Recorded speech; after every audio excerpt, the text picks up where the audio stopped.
All right. Hello, everybody. It is time to cover Chapter 11 of Locke's second treatise of government. Of government, yeah.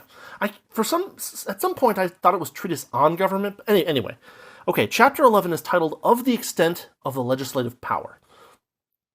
So finally, Locke is getting into his perception or his argument as to what are the appropriate powers for a legislative body, the head of a state, to have. And so his first and fundamental positive law of society is, in fact, the establishment of this legislative power. Who has it? How it is transferred from one body from one period of time to the next, things like that. The structure, what things can or cannot be delegated, that kind of stuff. Because to Locke, the most important and fundamental aspect of a society, of a commonwealth in his terminology, is what is the structure of who gets to make the laws. Because, as we've seen, there are potential issues with making these kinds of decisions. And of course, this is kind of like this egg must come before this chicken kind of thing as well, in the sense that, in order for there to be laws, there has to be someone to make them.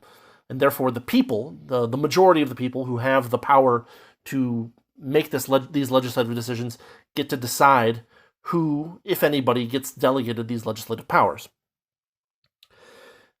So he continues by noting that the end of a commonwealth, of government, is the enjoyment of property in peace and safety.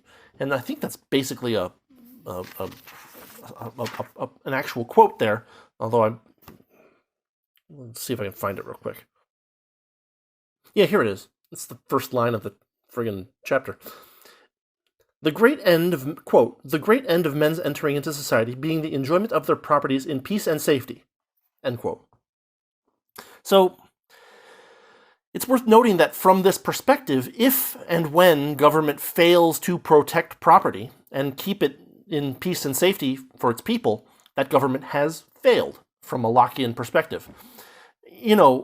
One of the points that Locke, I think, is going to get into later on is what is a tyranny, and I think this is one definition of a tyranny: is a state, a coercive state that claims legislative power but does not use that legislative power to provide what the people who gave it that legislative power agreed to as kind of the reason for giving up their rights and freedoms from the laws of nature.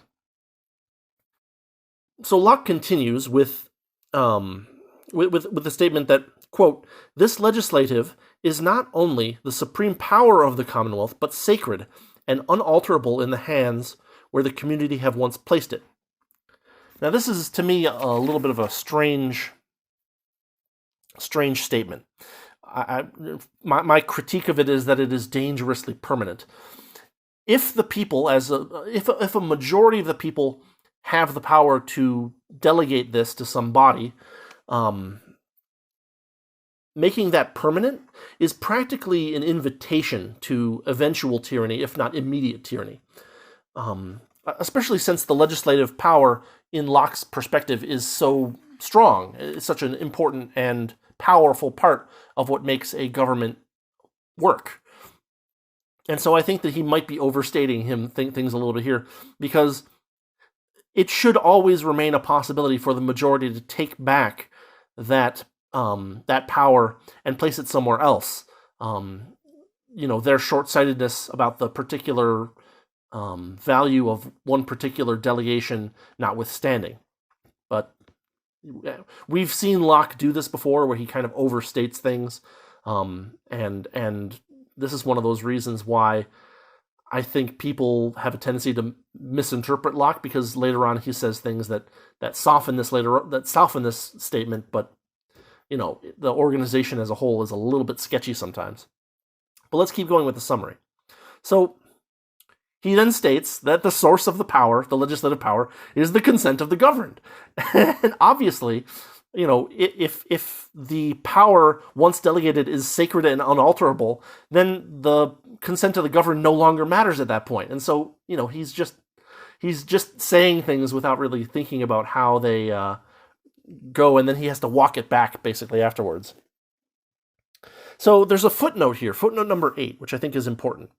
And it talks about laws without public approbation, and basically says that they are not laws. This is akin to the laws passed that are not pursuant to the Constitution are void argument that we have in early American history, right? There were plenty of writers who were saying, well, yes, if a law is passed that is not pursuant to the Constitution, that is in violation of the Constitution, that is a usurpation of power, then that law, even when it is passed, immediately becomes void. And any person who says this is in violation of the Constitution has the right to disobey that law, since it is void, and we don't have to wait for a court, or wait for the slow worm of government to say, oh yeah, we made a mistake there. It's up to the people to immediately say, no, this is not part of the powers that we've delegated to you, and therefore you do not have it, regardless of what proclamations you might make. Again, part of the purpose of a Lockean Commonwealth is to avoid arbitrary rule by people. Locke has been hinting that the power of legislation, that the legislative must be limited, but he's only getting to where it's limited right now, which is a little bit, I think, bass-ackwards. So, in the next section, that would be section 135, Locke notes that the legislative power is not absolute and it is not arbitrary.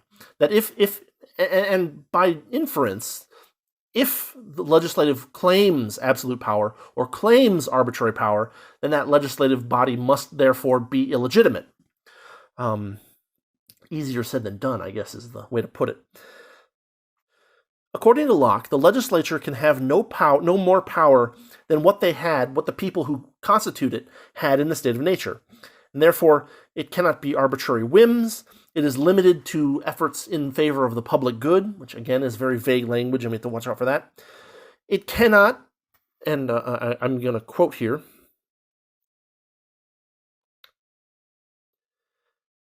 quote, "It is a power that hath no other end but preservation, and therefore can never have a right to destroy, enslave, or designedly to impoverish the subjects.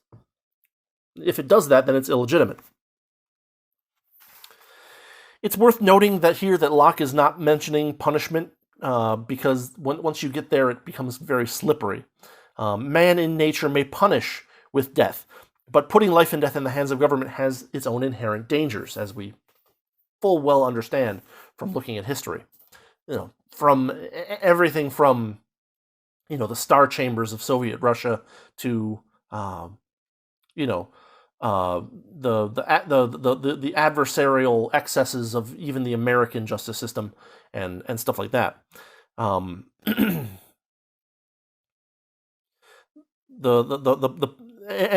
of course, even Locke agrees that the government must have the power to at least threaten death in order to enforce the laws, because otherwise people could just go off willy-nilly and commit a crime and say, no, I don't agree to be punished, and they might fight back.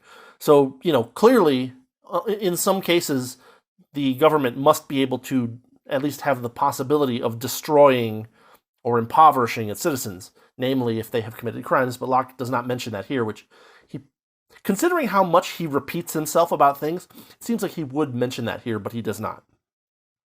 He also notes that the law that the legislature creates must be, quote, conformable to the law of nature, unquote, which is again a weird thing to note because, as he also notes elsewhere in this chapter, the law of nature is unwritten, and therefore, it's possible to have good faith arguments and disagreements about what it actually entails.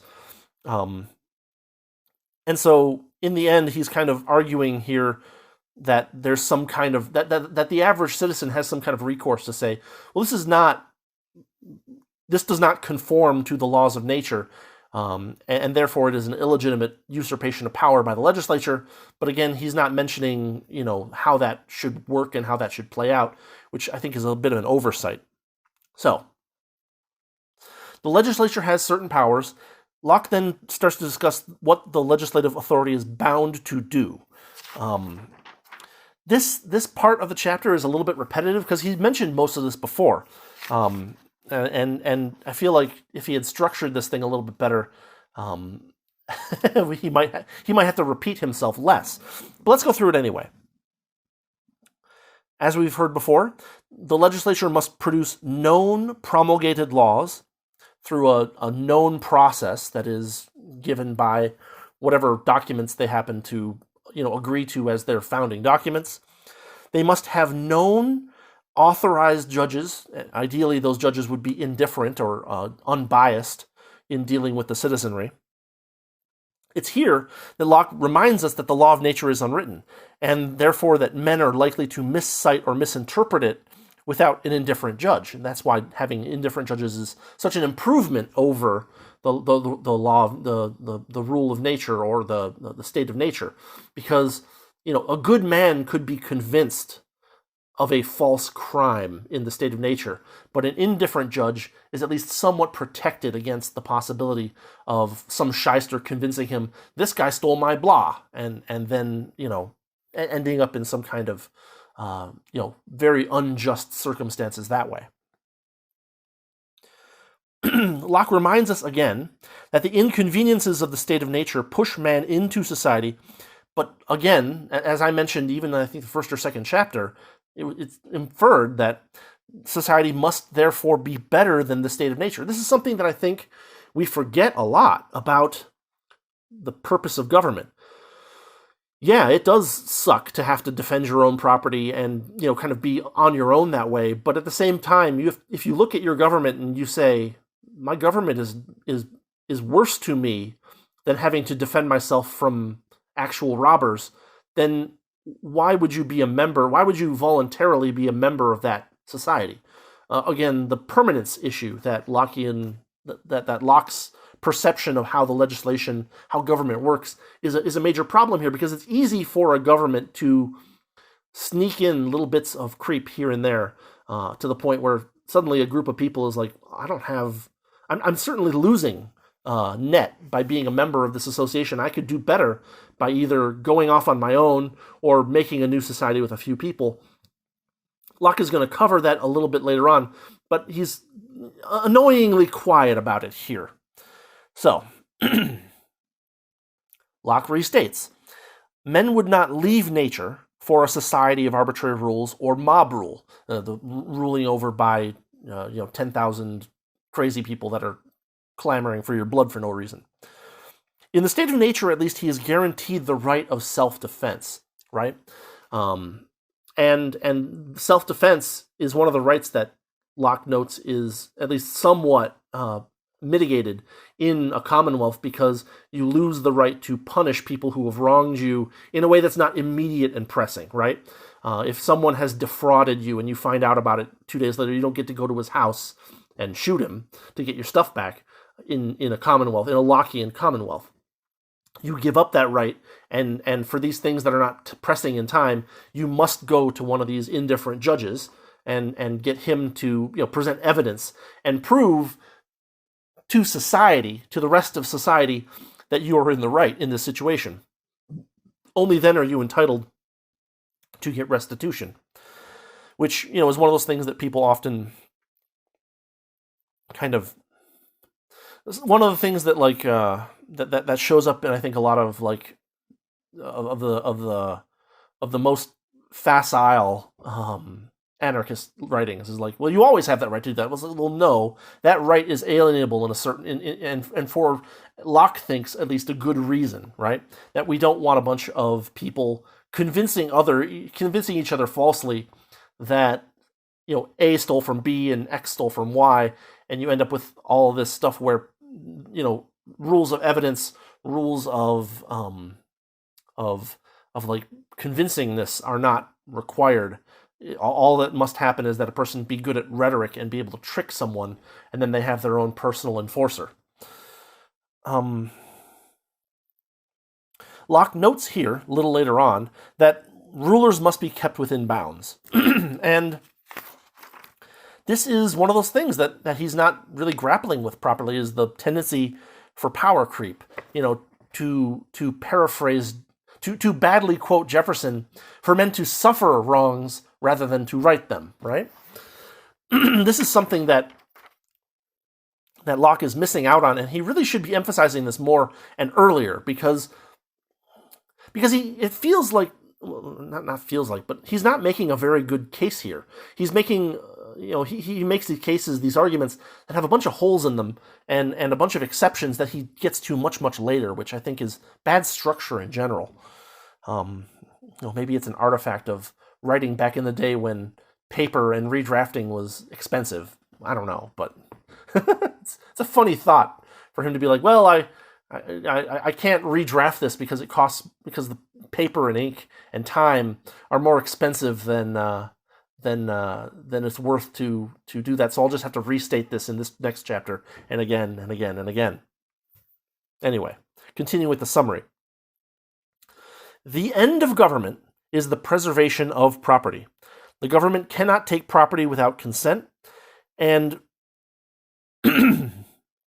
Locke also notes that there is the dangerous incentive for government agents to enrich themselves at the people's expense, and that this must also be avoided.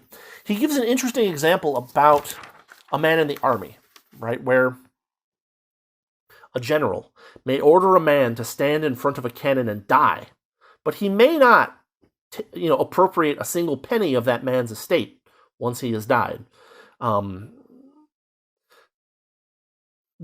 Locke argues that the blind obedience is necessary for the operation of an army of soldiers in war, but that the ability to transfer property is not relevant. It has nothing to do with it. Quote, has nothing to do with it. End quote, is Locke's statement in general. Now, this is one of the parts where Locke is getting a little bit shaky here again, because he mentions that taxes are simply that those who are protected by society being asked to pay for their share of the costs. Of course, this is sloppy language. There are issues here with power or scope creep. There's a majoritarian problem where 51% of the people can vote to or can decide legislatively to expropriate 49% for their own value. And then there's the problem with horizontal integration, which causes more conflicts. It is more simple, more concrete, and more observable for me to offer a security company X dollars per month to protect me from robbers, and then another security company, X dollars per month to protect me from invaders, like invading armies, right? And if we could itemize all of those things, if there was not this horizontal integration, then it'd be very easy to say, well, you're not doing a good job there. I refuse to pay you for that service because you're not providing it. There'd be more competition, right? There would be, oh, well, you didn't protect me from robbers and you didn't even get me restitution for the things that I lost, but this company says that they can, and so I'm going to go with them. This horizontal integration of arbitration, security, and protection from invasion is like an artifact of Lockean thought that later voluntarist or anarchist thinkers got away from, and I think for good reason, because it's better to have the ability to pit, to choose competitors and pit good providers of services against bad providers of services. And the more of this horizontal integration you do, number one, the more easy it becomes to hide expenses in things, right? If we paid for police and invasion protection separately, and the invasion protection was getting, we'd be able to look and find that, for instance, the invasion protection is spending a lot of money angering people overseas to make it more likely that we get invaded to give themselves something to do, right? That's something that we would be able to avoid if we were able to see it. But the more of these bodies that are connected together, and the more the larger and more nebulous the variety of things that this body does to protect us, the more easy it becomes for them to hide corruption, basically. And, the voluntarist, the anarchist argument is that these things should not be, horizontally integrated any more than the market would allow. And in fact, the Lockean argument here is integrating them a lot more than a lot of people think is necessary. And you can make good arguments why it isn't necessary to make this, or even deleterious to make these to do this horizontal integration. So, talking about taxes, this is one of those cases where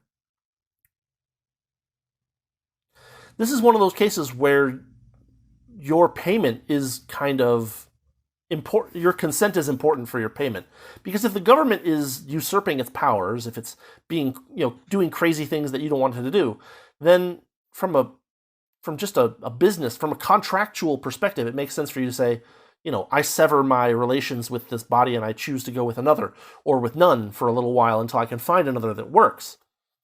But when the legislative power includes the power to tax, and say, well, we spent this much, so you're going to need to give us this much, it's very easily an incentive for malpractice and misspending and wasteful spending as well. It's worth noting here, though, that Locke says that the legislature needs consent of the majority to change or increase taxes, which is basically why spending bills must originate in the House. This is the seed for that. That basically it must be a representative body to increase government spending and therefore taxation, whether direct or indirect. Locke reminds us here that the purpose of government is to preserve property, not to subvert it. And so, punitive taxation and nudge taxation is something that Locke would not be in favor of. He'd be like, well, no, that's not. You're protecting them from themselves with their own money. That creates a variety of really bad incentives that should be avoided in good government. And so therefore it's not legitimate.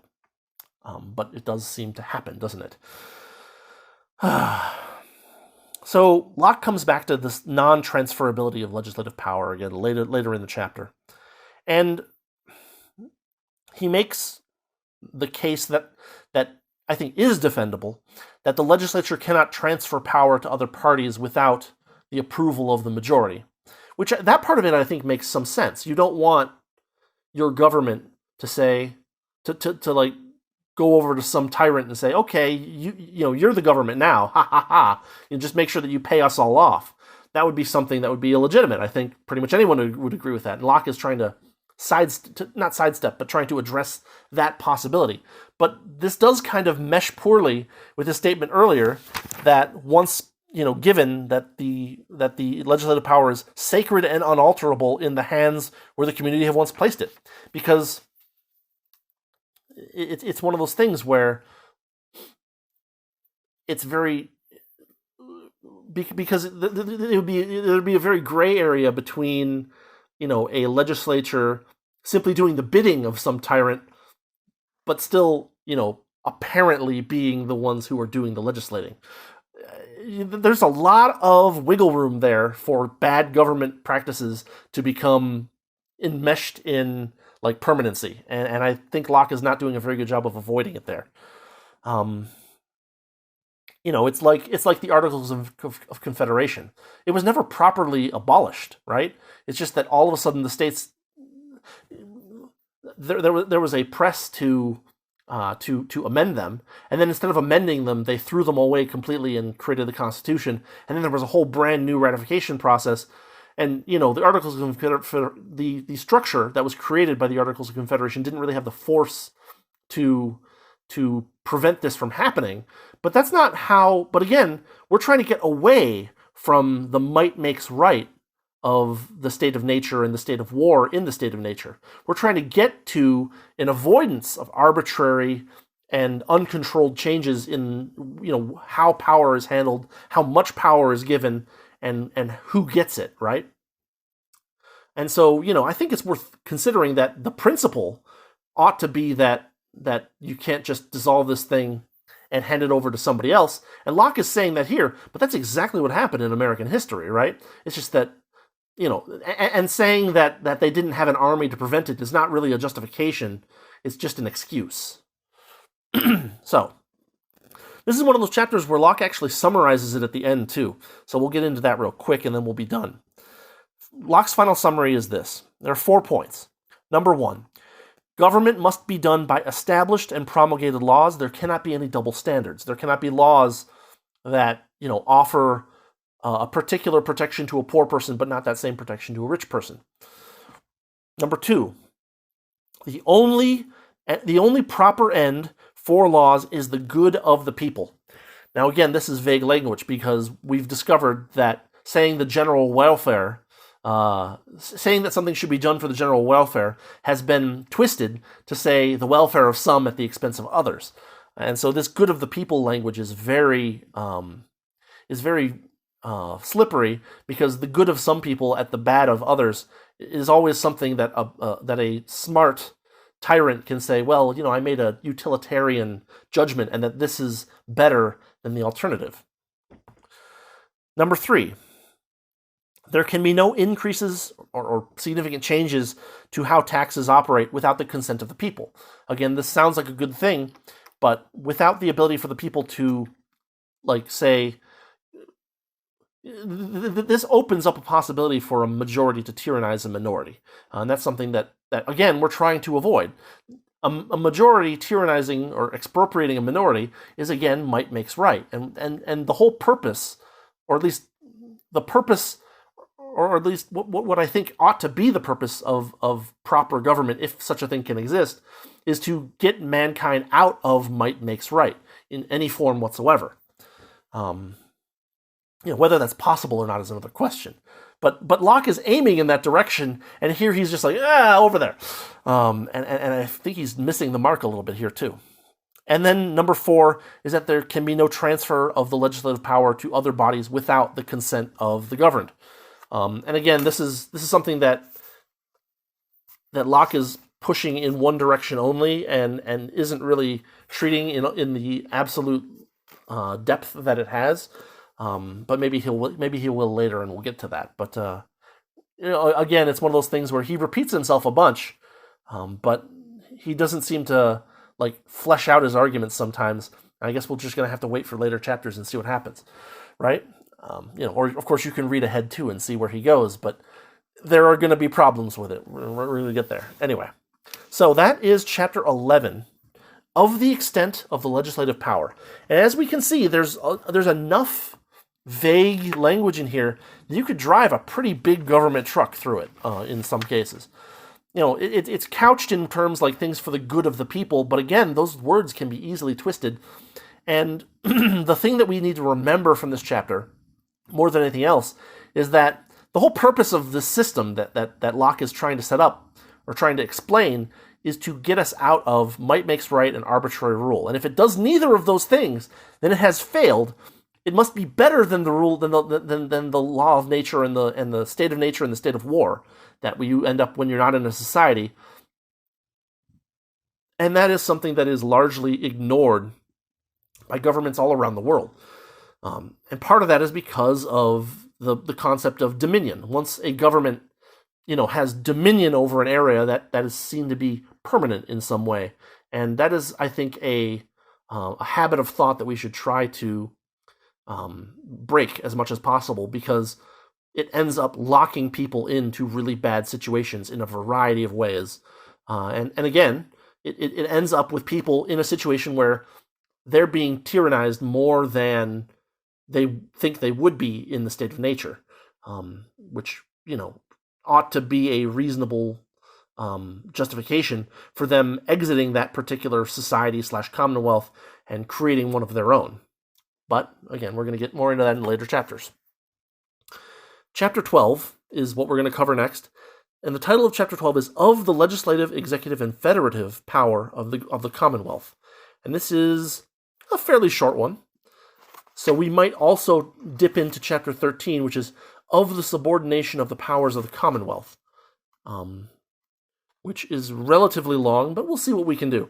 So next time we will be either covering chapter 12 or chapters 12 and 13, a little bit more on the proper operation of a Lockean Commonwealth.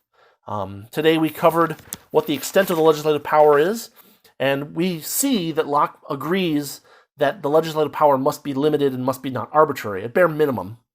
But he also has a lot of fuzzy language that allows tyrants to kind of creep in bit by bit.